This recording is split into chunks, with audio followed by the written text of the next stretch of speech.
The recent viral posts hypersexualizing Katie are making things uncomfortable and creepy. Today alone, 2 posts have gained traction, one entirely focused on her appearance, particularly her buttocks, and another delving into sexual fantasies involving Katie, speculating about her sexuality, and describing desires for her to engage in certain acts. This level of fixation and fetishization without her consent is crossing a line and becoming excessively intrusive. Moreover, the "I'm straight but" part of these comments is particularly cringeworthy. Speaking from my experience as someone who came out as bisexual later in life, I understand that such remarks often come from a place of curiosity or personal exploration.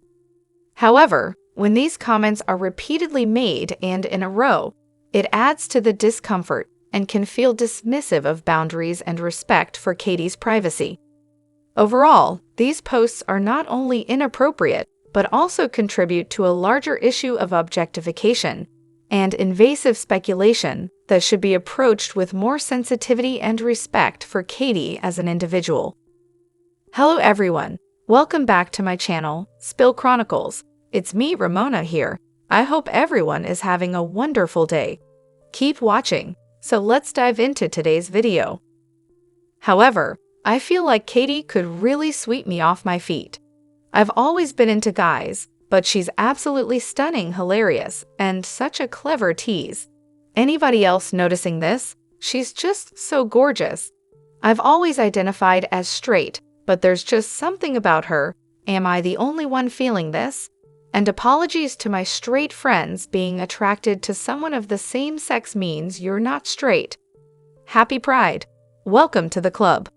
By the way, turn me out doesn't mean what you might think it does. I've noticed quite a few posts about Katie supposedly making people bi on social media. No hate, just an observation. On the other hand, I'm currently on my random rewatch, and I'm struck by how poorly the cast treated Stassi in the early seasons. She broke up with Jax because he was a terrible boyfriend. Yet, the entire group tried to reunite them, with her supposed best friends siding with the guy who cheated on her. Then her best friend slept with her recent ex, who was actively trying to win her back and prove he changed. It was a real mind game. She seemed guilty about the breakup and lost a friend on top of it. Everyone turned against her because she didn't want to be friends with Scheana. Sure, she should have supported Katie, who was trying to mend things with Schwartz rather than befriend Scheana, but let's move on. Stassi repeatedly called the group toxic, insisting normal people don't treat each other this way. Arguably, she faced the worst treatment for speaking out. I don't blame her for leaving the show for New York, and I don't blame her for not wanting to return. Stassi owns being a bitch, but what else did she do wrong, besides the Faith situation? She was mean a few times in a group of liars and cheaters. I think people just hate women who won't take crap. Also, Scheana spread revenge porn of Stassi at their old job. Why would Stassi want to be friends with her or be nice when Jax slathered her up with lotion just to piss off Stassi?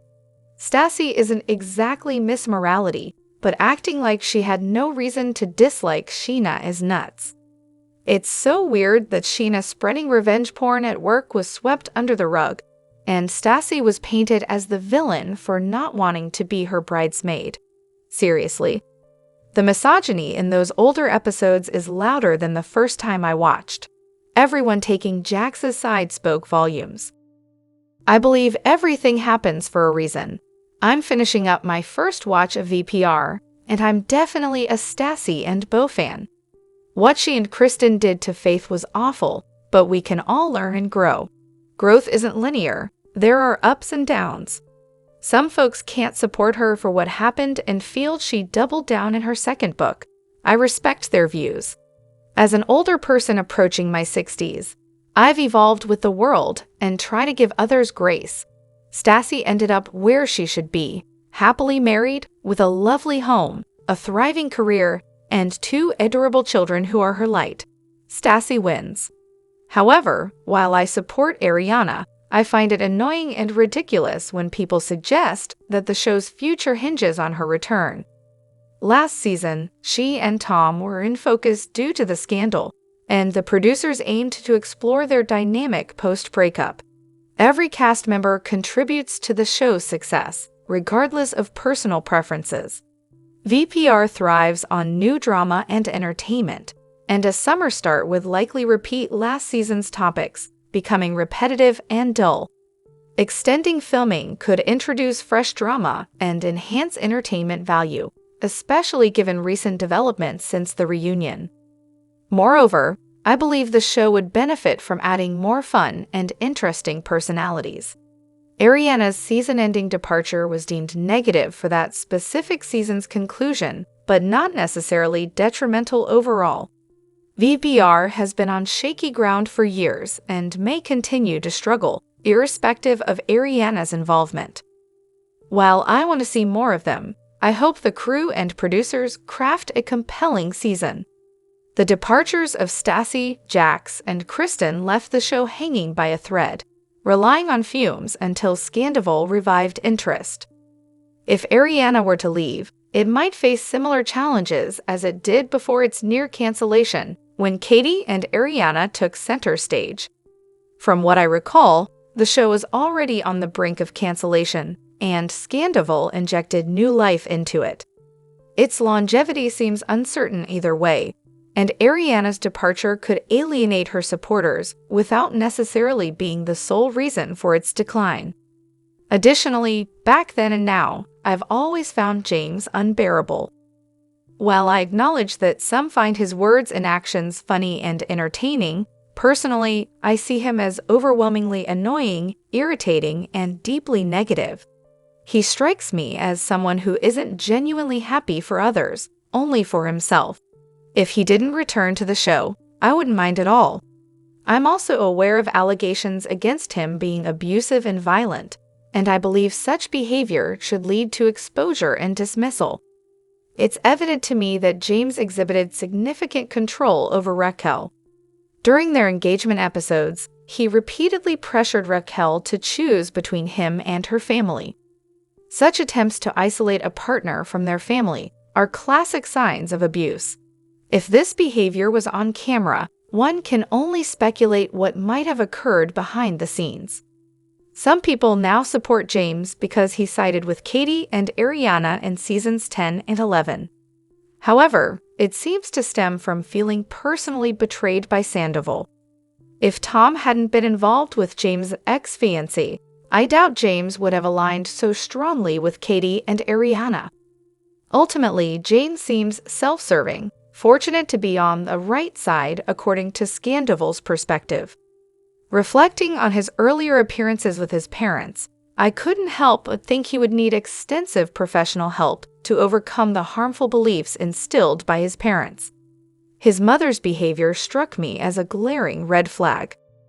Moreover, regarding Ariana and Scheana, let me clarify that I'm not Scheana or Lala or whoever Jessica is. I also don't harbor any hatred toward Ariana. I've been a loyal viewer of the show since day one, transitioning from RHOBH to VVR. I understand this is a scripted and heavily edited TV series. However, I don't comprehend why there's such a strong push for Ariana and Scheana not to be friends. I fail to see how Scheana trying to navigate a strained relationship with two friends constitutes backstabbing and awful behavior. She even apologized during the reunion for discussing Ariana's relationship with Tom and attempting to facilitate a conversation between them, thinking it would benefit Ariana. Throughout the years on the show, both Scheana and Ariana haven't always been exemplary friends to each other, whether it's Scheana texting Ariana's mom about Tom, which turned out to be accurate, or Ariana not intervening when Scheana was being ostracized while getting closer to Stassi. Despite these ups and downs, it's clear they consider each other family, and their friendship transcends the show's dynamics. So why does the fandom seem to vilify Scheana for Ariana when Ariana herself doesn't hold that sentiment? Why is there a desire for Ariana to sever ties with Scheana and see her in a negative light? Isn't Ariana capable of making her own decisions about her friendships? I find it perplexing how much effort is invested in criticizing Scheana as a friend to Ariana, especially when their bond appears intact. Personally, I don't harbor animosity toward anyone on VPR. These individuals aren't my friends, and this isn't my life. I'm here for entertainment. Whether Ariana and Scheana are at odds or on good terms doesn't concern me, as long as they contribute to making a compelling show. Scheana's behavior in Season 11 seemed consistent with her character, as she often seeks to reconcile differences within the group. Regarding the aftershows, Scheana appeared to endorse Lala's disparaging remarks about Ariana by nodding along. Her self-centered tendencies were evident in how she handled her relationship with Ariana this past season. Scheana frequently cites being in an impossible position due to her long-standing friendship with Tom, who has supported her. However, previous tensions between Scheana and Ariana stemmed from Scheana's strong dislike for Tom and reluctance to reconcile with him. Her narrative seems to shift based on what suits her at the moment to justify her questionable behavior. As a viewer, I believe she should be held accountable, and Ariana should stop giving her a pass for it. On the other hand, Rachel's behavior before the Scandoval review was appalling. While Scandoval clearly stole the spotlight in Season 10, Rachel's actions have certainly cemented her reputation. However, reflecting on the episode before Scandoval, where she berated Terry Maloney and Katie, I couldn't help but wish Katie, or even better, Terry, had given her a piece of their minds. The smug expression on Rachel's face throughout the episode, particularly when criticizing Ariana's relationship with Tom, was infuriating. It's hard to believe she wasn't reprimanded more severely. Reliving those emotions, I'm struck by how duplicitous Rachel acted. Her demeanor was nothing short of despicable, earning her the label of a deceitful troublemaker. Further exacerbating the situation, additional incidents that were even more egregious were reportedly edited out, including Sandoval confronting Katie's mom, prompting her brother to intervene multiple times. Rachel had the audacity to advise Katie against expressing her frustrations to her husband or threatening to take their dogs, demonstrating a complete lack of self-awareness. Sandoval's involvement in attacking Katie only added unnecessary fuel to the fire. This entire episode was challenging to watch. Coincidentally, I revisited that episode recently, and despite subtle nuances, Rachel's behavior remained horrifically rude. Who speaks to someone's mother in such a disrespectful manner? At 66 years old, I would never dream of addressing another mother like that. Terry, who is so kind-hearted, was visibly distressed due to Katie's situation and her love for Schwartz. Did Rachel believe she had carte blanche simply because she was involved with her best friend's partner? Her actions were beyond audacious. However, Scheana and Ariana's friendship has clearly evolved, and it seems they've grown apart over time. It might be time for Scheana to acknowledge that their relationship has changed and that Katie has filled the space Ariana once held in her life. Ariana and Katie's bond is undeniable. They co-own a sandwich shop, spend a lot of time together, and consistently support each other. Their friendship seems unbreakable and deeply loyal, which is evident to everyone. While it's sad that Scheana and Ariana don't have as much in common as they used to, not all friendships are meant to last forever. Personally, I enjoy seeing Scheana and Katie as best friends now. Looking back, it appears we saw an early indication of Scheana's loyalty, or lack thereof, in Season 3, during the Kristen/Jax drama. Scheana befriended Kristen while she was actively at odds with Ariana. Scheana's excuse that Kristen never did anything to me personally seemed to be her rationale for not fully supporting her female friends. Additionally, here's my take on how Bravo could potentially rebuild trust with their audience. Firstly, beyond the obvious steps like ceasing to hire misogynists, promoting more women, and allowing authenticity in their shows, Bravo needs a fresh approach to revitalize Vanderpump Rules, VPR. In my opinion, the entire current cast should be replaced, except for Ariana, Katie, and James, who have established careers beyond the show and can maintain viewer interest. To recapture the essence of VPR's early appeal, Bravo should return the focus to SUR.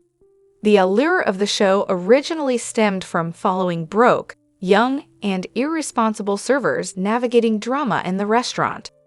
Recasting with new, authentic friendships among young servers and bartenders, who naturally bring drama from their workplace, would resonate well.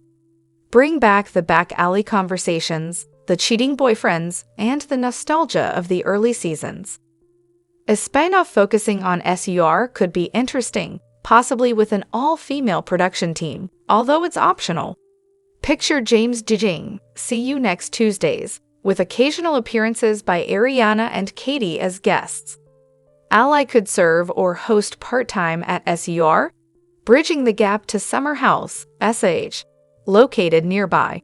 A staff member working at both SUR and SA could provide glimpses of the past while keeping things fresh. Regarding the Valley, Stassi and Beau's presence is sorely missed. Offering them an executive producer credit could entice their return. Their influence could balance the dynamics, challenging Janet and adding depth to the cast's interactions. If Stassi remains off-screen, someone like Christina Kelly could step in, known for her reasoned perspective and willingness to call out inconsistencies, particularly with Jax. This approach aims to mend fences with fans disillusioned by recent seasons and reclaim their loyalty. The goal is to restore the charm of SUR, rekindle viewer attachment, and reduce the overly produced drama in favor of more subtle, humorous moments akin to the Secrets Revealed episodes. Expanding the cast around Katie and Ariana could inject new life into the series while maintaining a lighter tone, contrasting with the darker themes that weighed down the last season. Moreover, the biggest issue that stood out in Season 6 was the peculiar placement of the peepholes in Katie and Schwartz's and Brittany and Jax's apartment doors.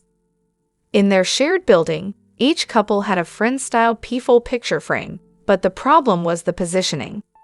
Katie and Schwartz's peephole was centered on the door, not aligning with the frame around it, while Brittany and Jax's frame was placed around their peephole, which was awkwardly off to the side. This inconsistency bothered many viewers, including myself, and drew attention away from other aspects like their plywood and spray paint Bubba art. What are your thoughts on this peephole predicament? Let me know in the comments below. If you enjoyed this discussion, don't forget to like, subscribe, and hit the notification bell for more updates. Your opinions are important, and I look forward to hearing from you in the next video. Thank you.